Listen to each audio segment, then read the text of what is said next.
ছাত্র জনতা এবং বিরোধী দল যারা আছে সবাই মিলে আমরা রাজপথে থাকবো।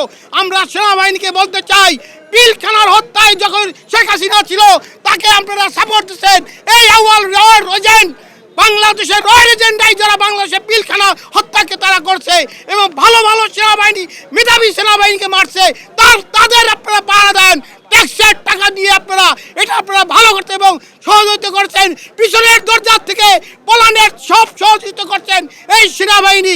আপনারা দেশের বন্ধু, আপনারা দেশের শত্রু না। আপনারা এক দফা এক দাবির ভিতরে জনগণের চাহিদাকে পূরণ না করে আপনারা পিছনের দরজা থেকে এই আউয়ালকে বডিগার্ড দিয়ে সামনে পিছে পুলিশ দিয়ে আপনারা বাইর করে দিয়েছেন। এটা ধিক্কার জানাই আপনাদের। আরও বলতে চাই, এবারের জনতা 5 তারিখে নতুন স্বাধীন হয়েছে, বঙ্গবন্ধুর 71-এর স্বাধীনতাটা 5 তারিখের স্বাধীনতা এবং সেইগুলো বঙ্গবন্ধু মানি না। আমরা মানি রুবেলকে, মানি ছাত্র জনতা। যেই 5 তারিখে আন্দোলনে যারা শহীদ হয়েছে তাদের বিদ্যুৎ আত্মা কামনা করে আমি আমার বক্তব্য শেষ করছি। দেখা হবে রাজপথে, কথা হবে জনগণের। সবাইকে ধন্যবাদ।